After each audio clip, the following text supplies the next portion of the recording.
Hi Year 9, welcome to today's art lesson.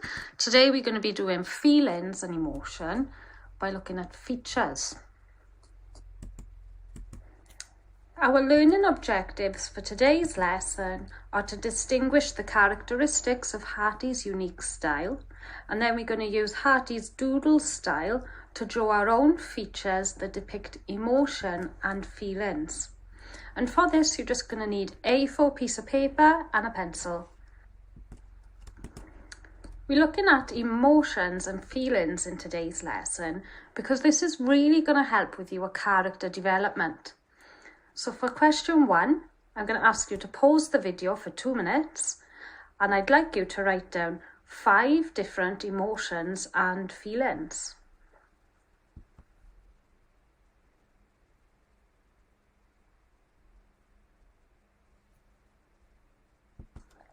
So you should have had 2 minutes to write those down now. I'm going to add some answers on the screen. Have a little look through them and see if they match any of the answers you got. Well done if you have.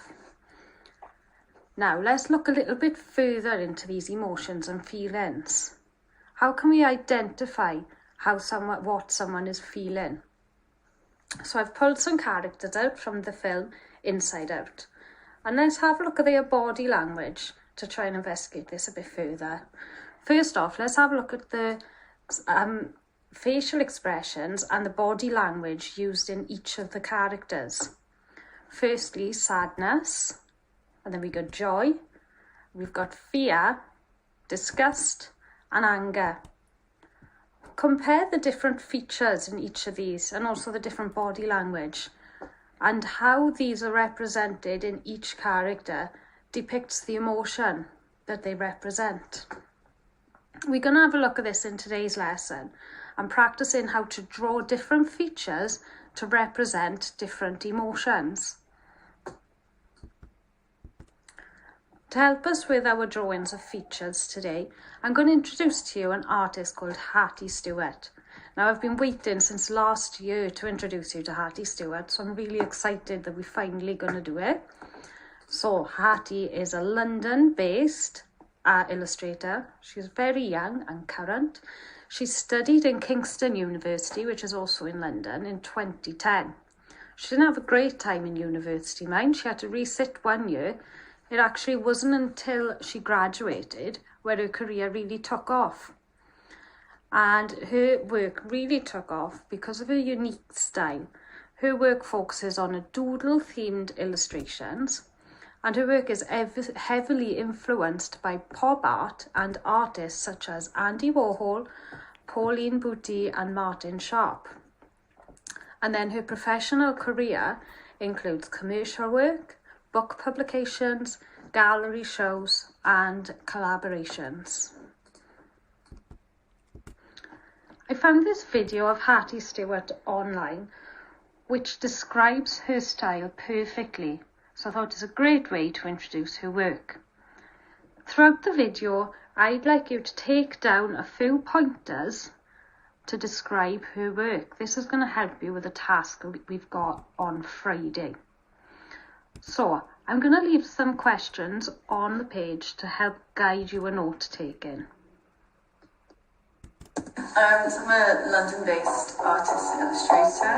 I have kind of a character-based cartoon style that kind of transcends beyond like art, illustration, photography, fashion. I kind of play in every field. So yeah, bright and colourful. I think my style is ever since I was young. I've always had a love of comic books and cartoons, so I think, and I always never put down a pen, so ever since I was young it's always been a fascination, and I think it's been a natural progression since I've gotten older to kind of find my own visual identity. For years, because it's just, I don't know, it's a word that's kind of playful, but it has like other little connotations, so I think it always perfectly describes my work because it's a little tongue-in-cheek, so it's like, you know, it's cute, but it's not so cute that it's... Keep drawing. Keep drawing. Yeah, take your pens out, play, experiment, be creative, like, yeah, just enjoy the world and create your own little corner of it. Like, yeah, just have fun. Yeah.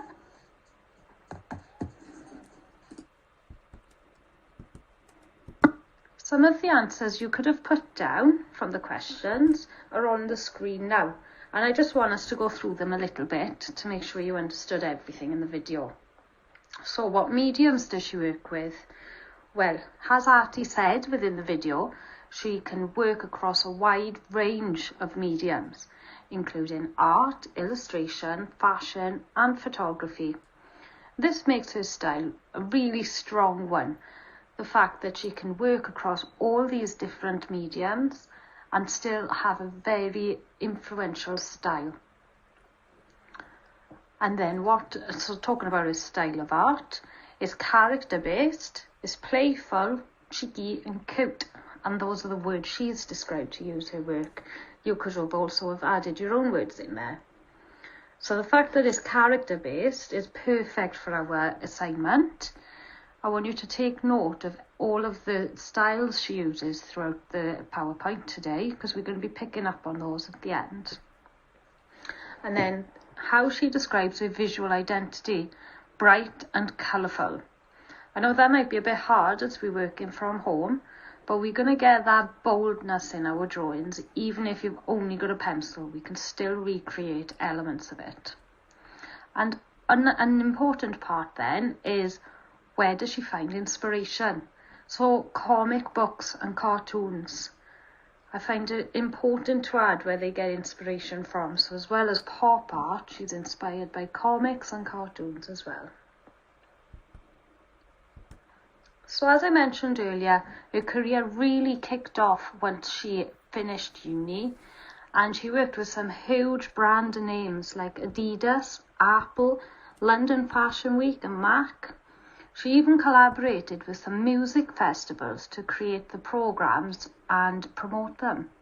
She's been involved in fashion shows, like I said, London Fashion Week. She's had music takeovers and even launching new fashion brands.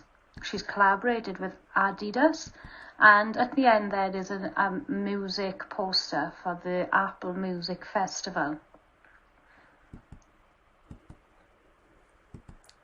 So as you can see, her work is very successful. She's gone far in her career already. But what makes her work so successful? Let's have a look at some of the key features now to help us work that out. So I want you to pay attention to some of the things on the screen now. Have a look at the reflections, the eyes, the mouth, limbs, movement and expression used within her work. These are all key features which help her work stand out and create that unique style, which is instantly recognisable with Hattie's work. I've included this slide as a reference sheet. You can come back to the video when you are drawing and use this to help guide your drawing. Don't forget there's also a reference sheet on the assignment under Teams. For today's drawing task, I want you to fold your A4 piece of paper into 4 sections. And then in each section, I'd like you to put an emotion or feeling. Then we're going to interpret those emotions and feelings by drawing features in the style of Hattie Stewart. So things you should remember for this drawing task. I would like you to include a mixture of eyes, mouths, limbs and doodles in each section. And I really want you to pick the elements which are going to represent the feelings and emotions. So have a really good think about that. I'd like you to spend around 10 minutes on each emotion. So that's going to be 40 minutes in total. And I want you to use Hattie's illustrations as inspirations. And these can be found on the reference sheet or by flicking back and through the PowerPoint. You could also go and check her website out or her Instagram. You'll find loads of inspiration on there.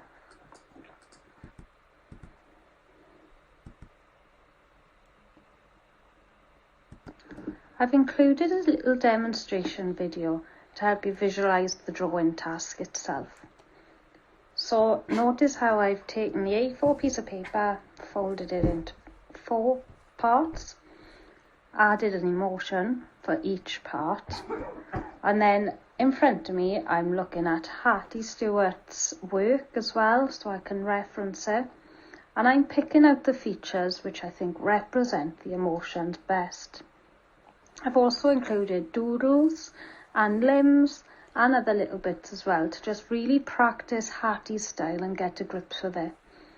This is what I want you to achieve as well.